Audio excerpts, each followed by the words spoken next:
para banafsu itu lain anu harama jinah mabok entong tempat temu dosa nya seperti heureui nonton TV bari dikir nonton TV na jadi jangan diduga bahwa yang disebutkan tokoh-tokoh itu habis dengan ketegangan saja gitu, enggak ya. Nah sekarang bukan menyamakan Allah dengan tokoh, bukan. Allah juga ada gitunya gitu, punya pursoh ya, punya kesenangan gitu. Di antaranya kesenangan milihan jelema bedol gitu, ruh kutsinya dibawa ke situ gitu, bergaul dengan dia. Orangnya di bumi Pak, orangnya di bumi biasa-biasa. Kadang orang sendiri nggak sadar bahwa dia ruhnya sudah di sana, kutsinya. Karena itu sulit, nggak bisa orang. Ketahuilah hadirin bahwa ruhul kudsi saya sudah di sana, nggak bisa. Biasanya pengakuan terhadap seseorang sampai ke tingkat takwa sempurna alias wali tadi adalah pengakuan dari orang yang ikut mengamalkan amalannya dan ikut robitoh pada ruhnya. Si ini mengakui, aduh, alhamdulillah saya mengalami terima kasih. Kita sendiri naon gitu, tanya gitu. Jadi nanti semakin banyak yang merasa pengakuan aja gitu. Dari tidak ada pelantikan ya, pelantikan wali gitu, tidak ada. Atau surat dari malaikat, umpamanya kamu telah menjadi waliullah, nggak ada. Apalagi bikin surat sendiri, suara ada gelau teman. Surat kesorangan manusia. Nahonan tuh abdi ieu diangkat iraha diangkat teh gagabah ngomong SK segala macam nya SK wali nikah ku KUA bisa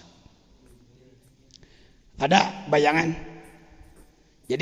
Jadi mungkin supaya Bapak nanti pulang dari sini sudah ditalkin dzikir ngaji hikam ngamalkeun ieu iraha jadi wali nah saya bisi gitu entong harap begitu. Oh, ipanya teh geus ngaji hikam di ijazah dikir teh diamalkeun sakitu puluh poin kayak jadi wali gitu. Henteu. Hatur uninga, tahu saya. Bahasanya kudu make kitu sugan, tahu saya. Anak oge caritana nu karek 20 tahun diajar dikir. Kieu. Sok ayeuna mun dititah coba cacaknya pajadian kaluarkeun karomatna tuh lauk ti ditu cenah ngangkat ka dia ngangkat teu dae kan teu da karomat mah lain heureuyan apa perlunya pamer paling kayak kasebut kalakah leungit karomat mah gitu-gitu mah.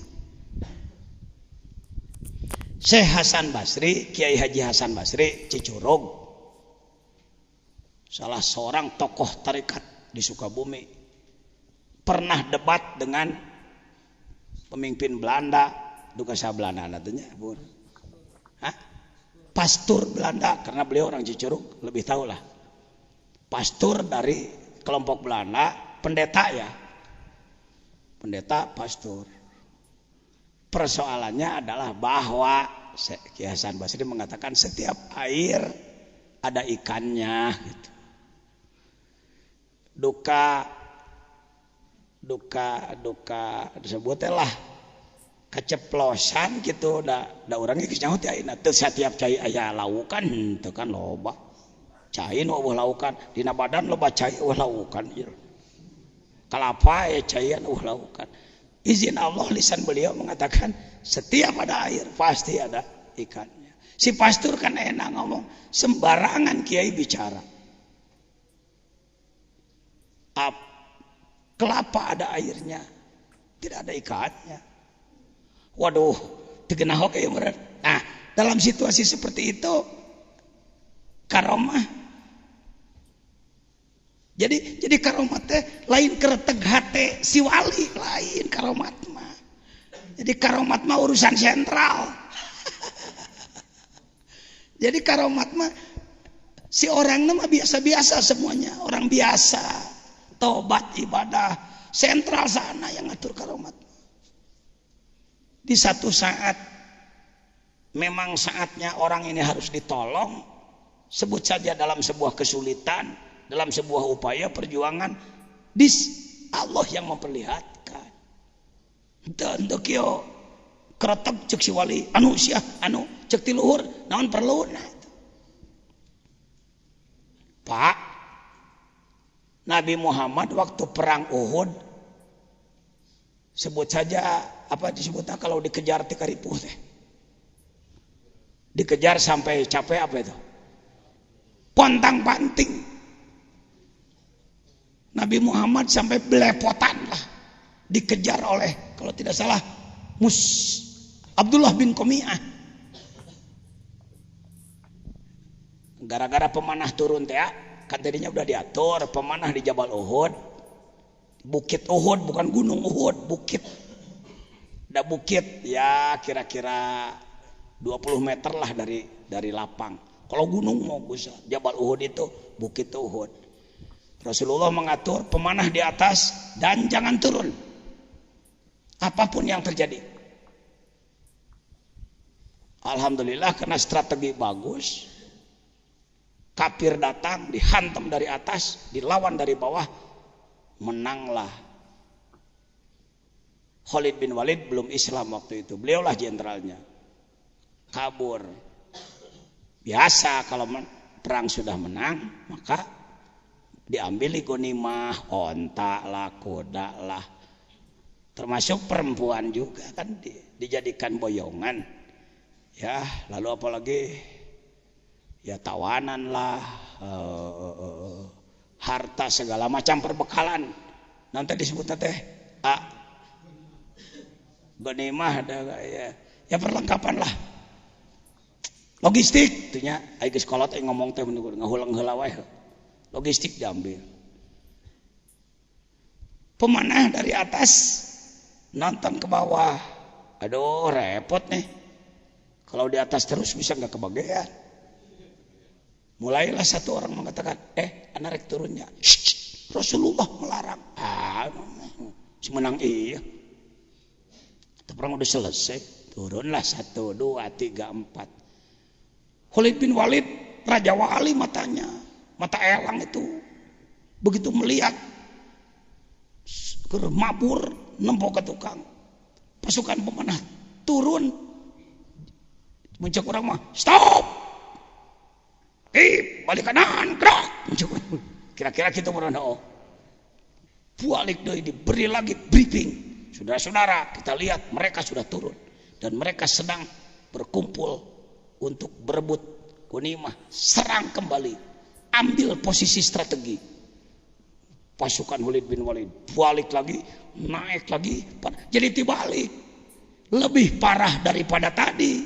Kalau tadi pasukan Islam di atas di bawah, kafir menyerang dalam kondisi perang. Sekarang kafir menyerang umat Islam tanpa senjata. Ini goplah, lupa, dihantam ti luhur, dihantam ti anak, hancurlah. Rasul sendiri pontang panting, diberi. Sebab ada sayembara kan, siapa yang bisa membunuh Muhammad, disediakan 100 unta ya. Dari dulu juga begitu. Pokoknya ada, maaf kalau kurang tepat. Setahu saya ada begitu sayembara. Maka orang bernafsu untuk membunuh Muhammad. Terutama si namanya Abdullah lagi ngerakeun teh. Ya kana yang ngaran malah Abdullah bin Qami'ah. Kejam. Jatuh terjerembab. Brek. Ada Mus'ab bin Umair. Kalau tidak salah, lihat di tafsir Qurtubi, Pak. Saya dulu lancar nerangkeun gitu teh. Sekarang udah agak lupa-lupa. Ketika Nabi Muhammad akan dibabat, Mus'ab bin Umair maju, kenalah Mus'ab. Mungkin karena terlalu ambisius imbalan, si Abdullah bin Qamiyah mengubur, qataltu Muhammadah, aku membunuh Muhammad. Maka turunlah ayat, maka wa ma Muhammadun illa rasulun qad khalat min qablihi rusul afa imata au kutila, kalau ia mati atau dibunuh, in qalabtum ala aqabikum. Begitu terdengar pengumuman bahwa Muhammad telah terbunuh, makin kacau umat Islam. Muncullah si lupa namanya, tokoh munafik biasa, aya wae kelompok ngalalauk dinu kiruhna, cek si munafik.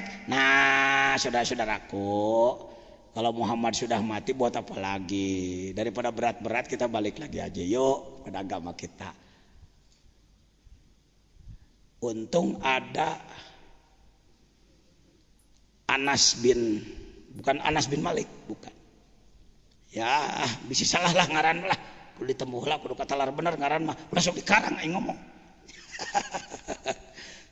Salah satu ulama Jawa, tanah Jawa ya, mungkin juga Sumatera, suka ngarang nama tuh masih toh. Sampai sekarang menurut masyarakat kan masih toh jadi nama. Banyak orang anaknya diberi nama masih toh. Wanita solehah di zaman Firaun namanya Masitoh. Masitoh mah babysitter, mustun sisir, Masitoh tukang nyisiran. Mantap disebut Masitoh tuh binti Firaun. Babysitternya tukang ngurus anak Firaun. Kusabab kiai kurang hati-hati, masyarakat menyebutnya Masitoh. Buah huldi di mana ya buah huldi? Dalam kitab apa ada istilah buah huldi? Saya tidak menemukan istilah buah huldi. Buah abadi, setan menipu bahwa kalau makan buah ini Anda akan abadi gitu. Lain kieu tah ieu teh ngaranna buah huldi. Itu ceroboh dalam mengangkat nama, disebarkan pada orang rame-rame lah. Jadi tungtungna saya ngomongkeun sudah terlalu kental dengan orang. Kembali ke tadi. Anas bin lupa ya, saudara Anas bin Malik, dia mencabut pedang. In mata Muhammadun, andaikan Muhammad mati, dia sebagai manusia, begitu hebatnya. Andaikan Allah mau menolong, kami akan berjuang. Wah, keluar tanah banteng ketatonnya gitu, ngamuk. Gugurlah dia arang keranjang, satu orang melawan banyak. Kalau mau pakai emosi, repot-repot amat, Nabi harus pontang-panting ya itu Nabi Muhammad bakal kasih Allah tinggal dikir we Gusti hancur naon hesena kikituan teh Nabi henteu. Jangankan wali, lihat saking tidak boleh bermain-main dengan karomat Nabi geus puguh di Thaif mah. Waktu di Thaif mah ditawaran cek malakul jibal lagi, bukan malak Jibril, eta sok ceraroboh wae. Malakul jibal, malaikat penjaga gunung. Jibril pa jauh-jauh, Jibril mah raja malaikat. Nu gawe kopral nu diomongkeun panglima, salah dewe. Orang bodoh ngangguk aja. Bahkan saya pernah mendengar seorang mubalik menjelaskan tentang Firaun. Saudara ketahuilah Firaun itu orang dulu tinggi besar, giginya satu. Kuntuna cenah hiji ngageblek. Kumisnya keras, kos kawat gitar, mun dikitu teh terleng. Cing malim. Pidato hareupeun nu bodoh teh meuni sakarepna pisan. Saya tahu orangnya, Pak. Saya tahu orangnya, tidak akan saya sebut kode etik. Nah, ngawadul. Itu loba kitu itu. Dina agama teh simpang siur. Betak cek anak lah. Mun teu kaabotan mah ai tanggal 8 ulin ka dieu orang ngobrol nu karari itu tadi omean mah urang omean gitu. Ya. Bukan ingin lain hayang dipisepuh, dipikolot, diugung-ugung. Lain naon perlu, na ugung-ugung. Keur saya mah boga pasantren sagede kieu ge geus mahi. Nama-nama pigawean, tapi kasihan Islam. Tidak ada yang memperbaiki. Mohon maaf ya, orang-orang kampus mohon. Agamana tong dipakai ngalah duit wae lah. Pesantren dan lain-lain baik. Ya. Jadi Nabi Muhammad teu kieu ketika situasi berat langsung ke Allah, ya Allah. Ketika Malakul Jibal di Taif, ya Muhammad, ya Rasulullah, mohon izin, aku akan cabut gunung ini, kutimpakan pada orang Taif. Rasulullah berjawab, naslah, naslah. Aku tidak diutus untuk menghancurkan, tapi aku hanya diutus untuk mendakwahkan. Mereka tidak menerima, itu urusan Allah. Naslah, siapa tahu anak cucunya nanti akan masuk Islam. Terbukti sekarang di Taif umat Islamnya luar biasa. Padahal leluhurnya membenci Rasul dulu. Lamun Rasulullah ngawaro harita ke malaikat, ya Rasulullah, urang cabut sikat. Cara orang kan goreng adat paling resep ngadai kalau melihat orang lain jungkal gitu. Kita ini aju lalu kelompok tergesa-gesa, saudara setan kita ini. Kalau dihancurkan waktu itu anak cucunya di mana ya? Begitupun waktu Uhud. Sampai kalau Anda ke Uhud, selain ke makom pahlawan Uhud, Sayyidina Hamzah dan lain-lain, Anda datang ke goa tempat Rasul bersembunyi, tika nyumput ngahod-hod. Ya, berceceran darah dari badannya.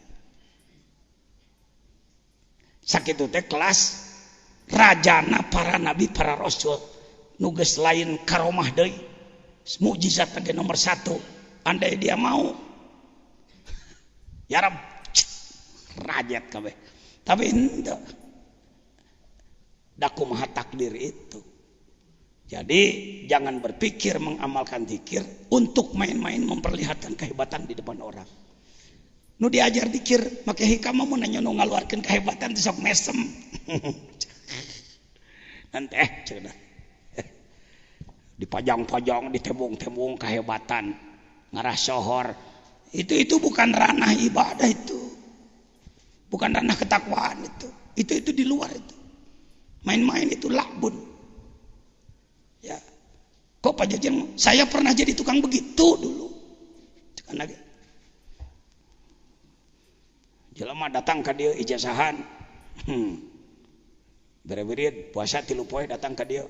Buka baju. Lain buka baju rek nanaon ceu lain. Lalaki. Buka baju. Tinggal kolor wungkul. Copot bedog seukeut. Coba heula kana kayu. Cek. Coba. Pokoknya hiji jelema 70 bacok. Lulus. Waduh, murid-murid anak teh kamana teh gagah nangtang. Lain hayang salat subuh lain. Lain hayang tahajud, hayang gelut. Edar tanu hiji gelut di Purabaya eleh. Bebeja ka aing bararonyo. Abdi kieu Aisyah naon gitu. Abdi teh nangtang di ditu hor. Dari situ saya berhenti ngisi-ngisi ilmu begitu. Mungah. Ai panyaterek dipake nanyerkeun agama lain kalau kahayu yang gelut. Monya Quran gitu, Islam gitu. Itu. Haji Hamid salah lagi. Sekarang masih laku gitu-gituan. Murid-murid sebuah perguruan diisi dan lain marabuk, gelut, mabuk lagi gelut.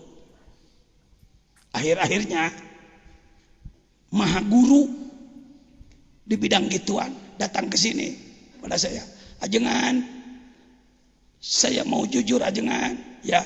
Tolong talkin anak saya yang 2 ini kenapa mabok ajengan. Eta anak syekh nanti jadi jago mabok. Mudah-mudahan diampuni Allah. Anda jangan tertipu dengan ilmu-ilmu begitu. Maksud saya, cukuplah saya yang jadi korban. Tapi orang teh sok hayang wae. Sok keheul.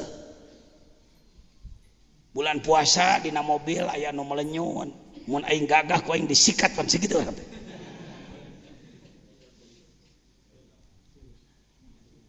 Pasrahkeun ka Allah ku dzikir. Ya Rabb, Engkau lebih tahu. Di pinggirku ada orang seperti itu. Kalau berkehendak, silahkan terserahmu ya Allah. Nggak saya pasrahkan ke orang. Baru kanan telus, saya 3 beak melenyun. Cek Allah teh kena yang meren kena. Gitu ya. Daripada orang kehelongkoh wanita. Nafsunya dek tanah medap. Pasrahkan kau. Ternyata dia umpamana di Pareman. Jangan heran, saya mengalami bisa ngomong ting kebenaran maneh narek mareman orang ngadua sugan bisa jadi gitu. Tak itu camplangkeun ulah dihebat-hebat diri. Ada aja wali liwat teh. Ya sudah ya, udah ada paham nih. Jadi kawalian lain heheurian. Karomat bukan main-main, bukan sesuatu yang harus dikejar-kejar. Jangan pernah mengejar karomat. Nanti nih, teh bil karomat non. Utlubil istiqomah wala tatlubil karomah. Kejarlah oleh kamu istiqomah ibadah, bukan mengejar-ngejar karomat. Justru karomat adalah jebakan.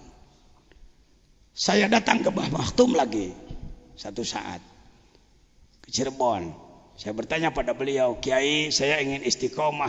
Beliau tunjukkan sebuah figura dari kayu. Sudah lebih 30 tahun masih ada di rumah beliau. Ini di rumah beliau. Dulu beliau mengatakan, tuh Kiai, al istiqomah khairum min alfi karomah. Saya dulu menduga ijazah diamalkan, istiqomah baru karomah. Jawab aja, jawab seadanya. Karomat dulu, istiqomah dulu. Istiqomah dulu. Tertib menurut otak kita begitu ya. Amal istiqomah terus menerus baru karomah. Ternyata keliru. Kita ini baru belajar mengamalkan. Karomat sudah sering datang. Belum istiqomah, karomat sudah datang. Justru karomat itu jebakan. Ketika kita mendapatkan karomat, oh aku hebat, jadi malas amal, gugur kita. Innama nahnu fitnah. Fal matlubu amamakum, yang kau cari masih di depan. Tuh coba lamun teu ngaji hikam kanu praktisi lah. Bisa-bisa nerangkeun tah hadirin moal bisa ya karomat istiqomah heula. Istiqomah heula. Saya biarkan aja Bapak berpikir seperti itu. Karena rata-rata informasinya begitu. Lalu saya perbaiki gitu. Istiqomah itu lebih sulit daripada 1000 karomat. Khairun itu lebih baik, artinya lebih baik, lebih sulit. Bisa jadi karomat mah 1000, istiqomah mencan keneh. Jangan lain gitu aku mah maneh gitu. Gas. Tuh, jadi walam yusil ilaihim ilaman aroda ayyusilahu ilaih. Jadi semau-maunya Allah aja. Kita ini sebut saja lomba renang atau lomba lari. Lomba renang lah lebih enak, lomba renang Pak. Saya sering memberi contoh dalam mengamalkan tarekat itu. Sebenarnya kita bisa dzikir bukan oleh kita. Seperti orang belajar berenang, pegang tambang. Jadi keceplak kecimplang digusur gitu. Si gawe ngelempang.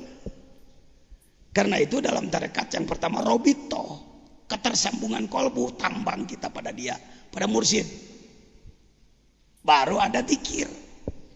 baru mujahadah. Jadi dikira orang teh selalu aja keceplak kecimplang gitu. Lain kurang lain kan. Begitu. Nah, ketika lomba berenang, semua berenang